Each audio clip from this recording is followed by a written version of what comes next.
बिस्मिल्लाहिर्रहमानिर्रहीम। MCQ practice chapter number 13 student 31 MCQ देखते हैं हम लोग। स्टूडेंट MCQ है जी कि electric iron obeys dash law. ठीक है स्टूडेंट, इलेक्ट्रिक आयरन जो है वो basically heating effect of current को जो है वो ओबे करता है, और हीटिंग इफ़ेक्ट ऑफ करंट जो है ये हमें कौन एक्सप्लेन करता है? ये हमें करता है जॉस लॉ, जिसकी इक्वेशन क्या है? H = I² RT। Next, in nuclear reactor current is due to. Student correct option है positive charges. Basically nuclear reactor जो होते हैं, ये आप चैप्टर 21 के अंदर अपना पूरा एक लॉन्ग क्वेश्चन पढ़ेंगे। न्यूक्लियर रिएक्टर के अंदर स्टूडेंट्स हम अल्फ़ा पार्टिकल्स को एक्सेलरेट करवाते हैं। अब जो अल्फ़ा पार्टिकल्स होते हैं स्टूडेंट्स, ये पॉजिटिवली चार्ज होते हैं। ये नीचे रीज़न, हाँ यहाँ पे देखें, in nuclear accelerator alpha particles are accelerated since alpha particles है positive charges, so current through nuclear accelerator is due to positive charges. उसके बाद student dash describe the heating effect of current. Heating effect of current कौन explain करता है? तो student किसने explain किया था? जॉस ने। ठीक है, इसके बाद student thermistor is a type of. Thermistor क्या है? थर्मिस्टर एक ऐसा रजिस्टर है या ऐसी रेजिस्टेंस है जिसकी वैल्यू टेम्परेचर पे डिपेंड करती है। ठीक है, तो thermistor is a resistance whose value depends upon, यहाँ पे हम लिखेंगे डिपेंड्स अपॉन टेम्परेचर। ठीक है जी, तो ये एक रेजिस्टेंस है। ट्रांजिस्टर, कंडक्टर, कंडेंसर या कंडक्टर नहीं बनेगा, ये बनेगा यहाँ पे रेजिस्टेंस। उसके बाद स्टूडेंट नेक्स्ट MCQ इस तरह का हम पहले भी सॉल्व किया। EMF is dash terminal voltage, यानी कि EMF और टर्मिनल वोल्टेज जो हैं वो क्या हो सकते हैं? लेस देन हो सकते हैं, ग्रेटर देन हो सकते हैं, इक्वल टू हो सकते हैं, या ऑल आर पॉसिबल। तो यहाँ पे स्टूडेंट सब पॉसिबल हैं। ठीक है, सिर्फ डिफरेंट कंडीशंस हैं। वो कंडीशंस क्या थी, ये आप कंडीशन नोट करें। ये देखें, ये मैं अपने उस टॉपिक लेक्चर नंबर 10 और 11 के अंदर मैंने आपको बताई है कि EMF लेस होगा VT से जब बैटरी क्या हो रही होगी? चार्ज। और अगर नॉर्मल कंडीशन है, यानी कि जो है वो करंट अप्लाई कर रही है, EMF बैटरी जो है वो करंट अप्लाई कर रही है, तो तब EMF ग्रेटर होगा किससे? VT से। और एक केस है जिसमें इक्वल भी होते हैं, जिसमें करंट जो है वो फ्लो ना कर रहा हो। ठीक है, या एक्सटर्नल रेजिस्टेंस जो है वो बराबर आ जाए किसके? स्मॉल r के। अब स्टूडेंट स्मॉल r। अच्छा नेक्स्ट देखें स्टूडेंट्स, ये हमने टॉपिक के अंदर भी सॉल्व किया। Dimension of RC/R। Student first chapter में आपने सीखा कि product of resistance and capacitance जो है ये होता है टाइम के equal, since RC is equals to time constant. So इसकी डायमेंशन किसके बराबर होगी? टाइम के। और टाइम की डायमेंशन क्या होती है? Capital T। ये इसकी रीज़न।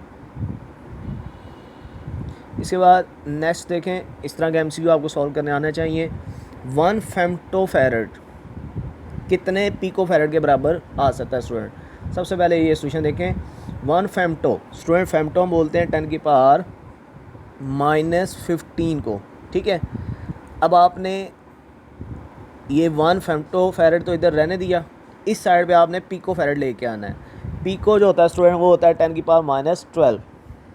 पिको जो है वो किसके बराबर होता है? 10⁻12 के।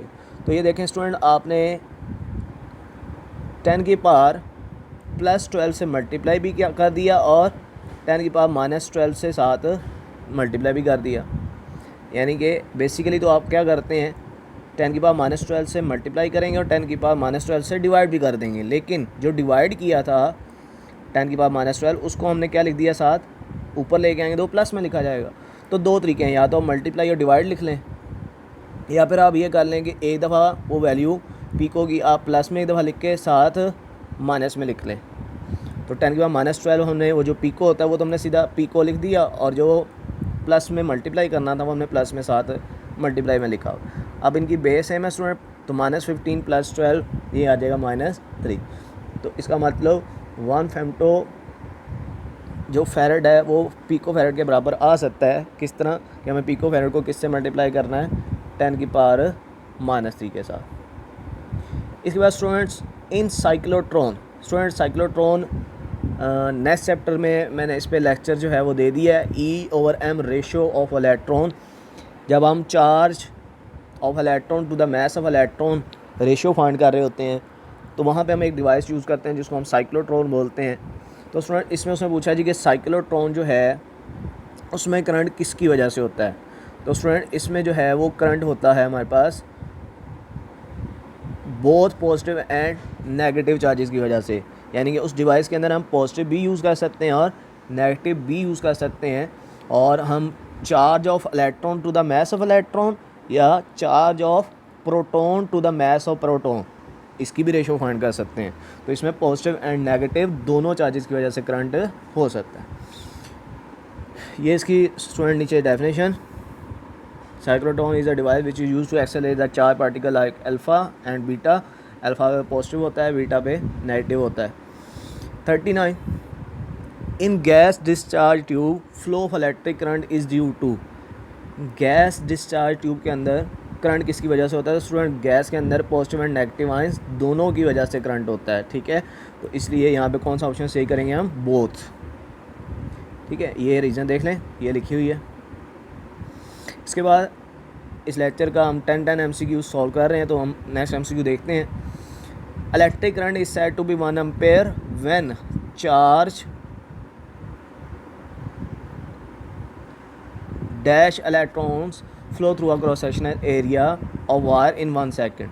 स्टूडेंट इसमें बात आपको बस एक याद रखनी थी कि 1 कूलम चार्ज के अंदर कितने इलेक्ट्रॉन होते हैं, ठीक है, वो ये होते हैं। ये अगर आप मेरे चैनल पे फर्स्ट लेक्चर देखेंगे तो उसके अंदर मैंने ये सॉल्व करके दिखाया है कि 1 कूलम चार्ज के अंदर कितने इलेक्ट्रॉन्स होते हैं। तो यहाँ पे उसने चार्ज की बजाय उसने नंबर ऑफ़ इलेक्ट्रॉन्स आपसे पूछे थे यहाँ पे कि कितने इलेक्ट्रॉन होने चाहिए, कितने इलेक्ट्रॉन 1 सेकंड में पास करें तो करंट जो है वो 1 एम्पेयर होगा, ठीक है। तो स्टूडेंट वो होते हैं 6.2 × 10⁻18 इलेक्ट्रॉन्स, ठीक है। तो इतने इलेक्ट्रॉन्स अगर पास करते हैं या 1 कूलम चार्ज पास करता है और 1 कूलम चार्ज 6.2 × 10⁻18 इलेक्ट्रॉन्स के बराबर होता है, तो तब करंट जो होगा वो 1 एम्पेयर कंसीडर होगा।